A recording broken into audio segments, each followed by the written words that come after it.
Scroll करने से पहले, सेल्फी लेने से पहले, लाइक बटन के आने से भी पहले, डिजिटल दुनिया में एक खामोशी हुआ करती थी। 90 के दशक का इंटरनेट एक जंगली मैदान था, फोरम्स, ब्लॉग्स और चैटरूम्स का अजीब लेकिन रोमांचक मेल। स्क्रीन नेम्स हुआ करते थे, असली पहचान नहीं। कोई पर्सनल ब्रांड नहीं था, सिर्फ एक पिक्सल में छुपी पहचान। फिर आया एक मोड़। 2004 में हार्वर्ड यूनिवर्सिटी के एक छात्र मार्क जुकरबर्ग ने अपने डॉर्म रूम से एक छोटी सी वेबसाइट लॉन्च की थी, फेसबुक। शायद न तो उसके दोस्तों ने, न मीडिया ने और न ही जुकरबर्ग ने खुद ये सोचा था कि ये वेबसाइट एक दिन दुनिया बदल देगी। सोशल मीडिया की शुरुआत बुरी मंशा से नहीं हुई थी। इसका मकसद था जोड़ना, दूसरों से, अपने दोस्तों से और शायद खुद से भी। शुरुआत में यह अच्छा लगा। आप अपने दोस्त को पोक कर सकते थे, वॉल पर कुछ लिख सकते थे, समर 2007 नाम का एक एल्बम बना सकते थे जिसमें धुंधली लेकिन यादगार तस्वीरें होती थीं। लेकिन फिर सब कुछ बदलने लगा। 2010 के दशक में इंस्टाग्राम, ट्विटर, स्नैपचैट और बाद में टिकटॉक जैसे प्लेटफॉर्म्स आए। हर ऐप और भी ज़्यादा आकर्षक, स्मार्ट और टाइम खाने वाला था। अब ये सिर्फ ऐप नहीं थे, ये पूरे डिजिटल इकोसिस्टम बन चुके थे। दृश्य, सोशल ऐप्स के लोगों का विकास, स्मार्टफोन की ग्रोथ, शुरुआती यूट्यूबर्स। धीरे धीरे हमारी डिजिटल दुनिया असल ज़िंदगी में घुलने लगी। दोस्ती अब फॉलोअर्स में गिनी जाने लगी, यादें अब कंटेंट बन गईं, और प्राइवेसी, वो तो हम खुद ही बेचने लगे बिना एक बार सोचे। एक बार सोचिए, आपकी सबसे पहली सोशल मीडिया पोस्ट क्या थी? क्या आपको वो एहसास याद है? थोड़ी सी खुशी, थोड़ा सा डर। अब अपनी आखिरी पोस्ट के बारे में सोचिए, क्या वो एहसास वैसा ही था? शायद नहीं, क्योंकि अब हम पोस्ट इसीलिए नहीं करते कि हमें खुशी होती है। हम पोस्ट करते हैं क्योंकि हमें डर है कि अगर नहीं किया तो शायद लोग भूल जाएंगे। ये बदलाव अचानक नहीं हुआ, ये डिज़ाइन किया गया था। सोशल मीडिया एक डिजिटल डायरी से एक बहुत बड़ा बिजनेस बन गया। प्रोडक्ट, आपकी ध्यान, करेंसी, आपका डेटा, मकसद, आपको स्क्रॉल करते रहना। दृश्य, फेसबुक, इंस्टाग्राम की रेवेन्यू ग्रोथ, विज्ञापन से कमाई के ग्राफ।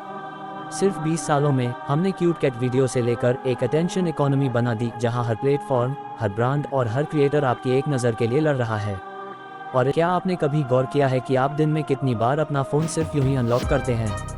कोई खास वजह नहीं, बस देखना है कि कुछ नया है या नहीं। कोई नोटिफिकेशन, कोई मैसेज, कोई नया लाइक। ये आदत लगती है, लेकिन असल में ये है डिज़ाइन किया हुआ जाल।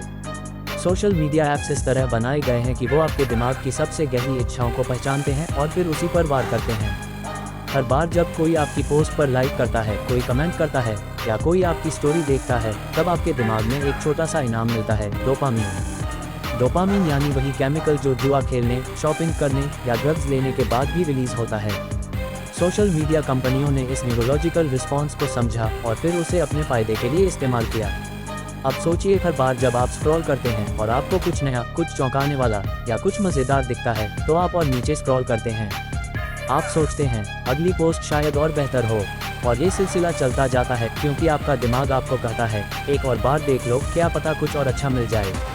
पुल टू रिफ्रेश फीचर को ही लीजिए। इसे डिज़ाइन ही इस तरह किया गया है कि ये एक स्लॉट मशीन की तरह काम करे। जब आप स्क्रीन नीचे खींचते हैं तो आपको लगता है कि शायद कोई नई चीज़ दिखेगी, और जब कुछ नया दिखता है तो वो वही डोपामीन ट्रिगर करता है। ये छोटी छोटी जीतें आपके दिमाग को बार बार वापस लाती हैं। Snapchat streaks, TikTok reels, YouTube shorts, इन सब का मकसद सिर्फ एंटरटेनमेंट नहीं है। ये आपको इस एहसास में डुबोते हैं कि अगर आपने आज नहीं देखा तो कुछ मिस कर देंगे। ये है फियर ऑफ मिसिंग आउट, यानी फोमो। और वो 3 डॉट्स, जब कोई चैट में टाइपिंग दिखता है, वो एक इंतज़ार पैदा करता है। आपको रुकना पड़ता है, सोचना पड़ता है, क्या कहेगा। उस एक छोटे से एनिमेशन से प्लेटफॉर्म्स आपका ध्यान पकड़ के रखते हैं। हर हिस्सा, हर फीचर, हर रंग सोचा समझा होता है। ये सब मिलकर एक ऐसी दुनिया बनाते हैं जहां आपको लगता है कि आप फ़ोन चला रहे हैं, लेकिन असल में फ़ोन आपको चला रहा होता है। सबसे चौंकाने वाली बात यह है कि ये डिज़ाइन बच्चों और टीनेजर्स पर और भी ज़्यादा असर करता है। जब दिमाग अभी पूरी तरह विकसित नहीं हुआ होता तो इन प्लेटफॉर्म्स का असर गहरा और तेज़ होता है। ये सिर्फ समय की बर्बादी नहीं, ये आपके ध्यान, आपके फोकस और आपकी सोच पर कब्जा है। अब सोचिए, क्या ये सिर्फ यूज़र एक्सपीरियंस बेहतर करने के लिए है, या फिर ये एक डिजिटल कैसीनो है जहां हर स्क्रॉल, हर टैप, हर बटन एक जुआ है और इनाम है आपका टाइम। अब जब आप अगली बार किसी ऐप को बिना सोचे समझे खोलें तो एक सेकंड रुकिए। खुद से पूछिए, क्या ये मेरी मर्जी है या मैंने आदत के आगे हार मान ली है। हम उस दुनिया में कदम रखते हैं जहां असलियत और दिखावा के बीच की रेखा धुंधली हो चुकी है। जहां लोग वो नहीं होते जो दिखते हैं और दिखते हैं वही जो लोग देखना चाहते हैं। सोशल मीडिया पर सब कुछ सुंदर लगता है, हर चेहरा चमकता है, हर कपल खुश दिखता है, हर ट्रैवल ब्लॉग एक सपना सा लगता है। लेकिन सच्चाई वो अक्सर फ्रेम के बाहर छुपी होती है। फिल्टर्स ने हमें वो चेहरा दिया जो हम चाहते हैं, स्किन स्मूथ, आंखें बड़ी, नाक पतली, लाइटिंग परफेक्ट। लेकिन क्या वो चेहरा हमारा है या हम खुद से ही झूठ बोल रहे हैं? हर बार जब आप किसी की परफेक्ट फोटो देखते हैं, समंदर किनारे, ब्रांडेड कपड़ों में कॉफ़ी पकड़े हुए, आपके दिमाग में एक सवाल आता है, मेरी ज़िंदगी ऐसी क्यों नहीं है? हम सब ने ऐसा महसूस किया है और इसी भाव से पैदा होता है कंपैरिजन, तुलना। आप अपनी असल ज़िंदगी की तुलना करते हैं किसी और की केयरफुली क्यूरेटेड हाइलाइट से, और यही कंपैरिजन धीरे धीरे आपको अंदर से खोखला करता है। इंस्टाग्राम और टिकटॉक पर हर कोई एस्थेटिक लाइफ जी रहा है, लेकिन शायद ही कोई बता रहा हो कि उस परफेक्ट फोटो के पीछे 50 बार कैमरा बदलना पड़ा, 10 बार एंगल चेंज हुआ और शायद थोड़ी झूठी मुस्कान भी थी। ये दिखावे की दुनिया है, जहां आप अगर रो भी रहे हों तो उसे सैड एस्थेटिक बना सकते हैं, जहां अकेलापन भी एक ट्रेंड बन चुका है, जहां हर इमोशन को एक फिल्टर चाहिए वरना वो वायरल नहीं होता। अब ज़रा सोचिए, जब छोटे बच्चे, टीनेजर्स इस नकली परफेक्शन को रोज़ देखते हैं तो उनके मन में क्या असर होता है? वे सोचते हैं, मुझ में कुछ कमी है, मैं उतना अच्छा नहीं दिखता, मेरी लाइफ बोरिंग है। यही सोच लेकर वे बदलते हैं अपने चेहरे। फेसट्यून, फोटोशॉप, एआई एवटार्स, अब आप जैसे हैं वो काफ़ी नहीं लगता। और ये बदलाव सिर्फ बाहर का नहीं होता, ये आत्मविश्वास, मानसिक स्वास्थ्य और आत्मसम्मान तक को खा जाता है। फिल्टर सिर्फ चेहरा नहीं बदलते, वो आपकी सोच भी बदलते हैं। अब ये दिखावा सिर्फ इंस्टाग्राम तक सीमित नहीं रहा, अब तो लिंक्डइन पर भी लोग अपनी ज़िंदगी के हर छोटे अचीवमेंट को माइलस्टोन बनाकर पेश करते हैं।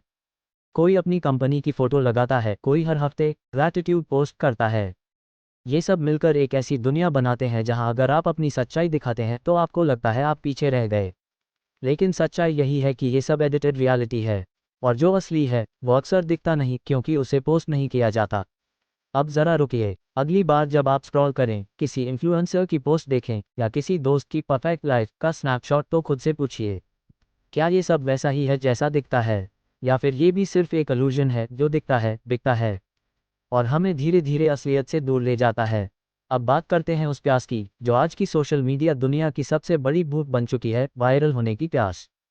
पहले लोग बस अपनी बातें शेयर करते थे, अब लोग इस सोच से पोस्ट करते हैं, क्या ये वायरल हो सकता है? हर वीडियो, हर रील, हर ट्वीट एक छोटा सा तीर है जिसे इस उम्मीद से चलाया जाता है कि वो किसी बड़े ट्रेंड को हिट कर दे। कंटेंट अब एक कला नहीं रहा, अब ये एक फॉर्मूला बन गया है। कैप्शन कैसा होना चाहिए, हैशटैग कौन सा चल रहा है, बैकग्राउंड म्यूजिक कौन सा ट्रेंड कर रहा है, ये सब सोचने के बाद ही अब लोग रिकॉर्ड बटन दबाते हैं। अब सवाल ये है, क्या ये सोशल कनेक्शन है या बस एक डिजिटल रेस? ये एक रेस है जहां हर कोई अगला वायरल स्टार बनना चाहता है। किसी को मिल जाते हैं लाखों व्यूज़, रातों रात फेम, और बाकी लोग उसी एक फॉर्मूला को कॉपी करते जाते हैं बिना ये सोचे कि उसमें उनकी अपनी आवाज़ कितनी बची है। वायरल होने की ये भूख धीरे धीरे हमें असली ज़िंदगी से काट देती है। अब हम किसी जगह का लुत्फ़ उठाने नहीं जाते, हम वहाँ वीडियो शूट करने जाते हैं। अब हम किसी प्यारे पल को जीते नहीं, हम सोचते हैं कि इसे कितने लाइक्स मिल सकते हैं। कभी कभी तो ऐसा भी होता है कि कोई पोस्ट सिर्फ एक मजाक के लिए किया जाता है, लेकिन वो वायरल हो जाता है और उस इंसान की पूरी ज़िंदगी बदल जाती है। कई बार अच्छा, कई बार बुरा। इंटरनेट भूलता नहीं, एक बार कुछ वायरल हो गया तो वो आपके नाम से जुड़ जाता है हमेशा के लिए। और इस दौर में क्या खोता है? अब बात करते हैं सबसे ज़रूरी हिस्से की, सल्यूशन, उस रास्ते की जिससे हम इस डिजिटल मायाजाल से बाहर निकल सकते हैं। बदलाव एक दिन में नहीं होता, लेकिन शुरुआत हमेशा एक छोटे से कदम से होती है। पहला कदम है होश में आना, समझना कि सोशल मीडिया सिर्फ एक टूल है, लेकिन जब वो हमें चलाने लगे तब वो टूल नहीं, एक जाल बन जाता है। हर बार जब आप स्क्रॉल करते हैं तो खुद से एक छोटा सा सवाल पूछिए, मैं क्या ढूंढ रहा हूँ? अगर जवाब साफ नहीं है तो शायद आप सिर्फ आदत के शिकार हैं। अब बात आती है डिजिटल डिटॉक्स की। हर हफ्ते कुछ घंटे बिना फ़ोन बिताना एक ऐसा रिचार्ज है जो आपकी आत्मा के लिए ज़रूरी है। शुरुआत में मुश्किल लगेगा, आप बार बार जेब में फ़ोन टटोलेंगे, नोटिफिकेशन देखने की तलब होगी, लेकिन कुछ ही समय में आप पाएंगे कि उस खाली जगह में शांति उतर रही है। फिर कोशिश कीजिए मूल्य देने वाली चीज़ों को प्राथमिकता देने की। ऐसा कंटेंट देखिए जो आपको कुछ सिखाए, सोचने पर मजबूर करे या बस दिल को सुकून दे। हर बार वायरल ट्रेंड को फॉलो करने से बेहतर है कुछ ऐसा बनाना जो आपके दिल से निकला हो। रिश्तों में गहराई लाइए, चैट से ज़्यादा कॉल कीजिए, इमोजी से ज़्यादा शब्दों का इस्तेमाल कीजिए और सबसे ज़रूरी, कभी कभी बस साथ बैठिए, बिना फ़ोन के। अपने आप को याद दिलाइए कि आप काफ़ी हैं। बिना फ़िल्टर, बिना लाइक्स, बिना किसी वैलिडेशन के भी आप में वो सब है जो किसी को चाहिए, खुद को। हर दिन एक छोटी जीत होती है जब आप तय करते हैं कि आप खुद को स्क्रोलिंग में नहीं खोएंगे। हर बार जब आप असल ज़िंदगी में किसी के साथ जुड़ते हैं, एक किताब पढ़ते हैं, किसी पुराने दोस्त से मिलते हैं, परिवार के साथ वक्त बिताते हैं, आप खुद को वापस पा रहे होते हैं। सोशल मीडिया को दोष देना आसान है, लेकिन असली ताकत तब दिखती है जब आप चुनाव करते हैं, कैसे, कब और कितना इस्तेमाल करना है। क्योंकि असली लाइफ स्क्रीनों के पीछे नहीं है, वो है आपके आसपास, उन पलों में जिन्हें आप जीते हैं, महसूस करते हैं और सबसे अहम, याद रखते हैं। तो अगली बार जब आप स्क्रीन अनलॉक करें, याद रखिए आपके पास एक विकल्प है। आप डिसाइड करते हैं कि आप क्या देखेंगे, किसे सुनेंगे और किसे देंगे अपनी सबसे कीमती चीज़, आपका ध्यान। क्योंकि यही ध्यान है जो आपको फिर से जोड़ सकता है खुद से, अपनों से और इस असली दुनिया से। अब वक्त है स्क्रीन से आंखें हटाकर आसमान देखने का।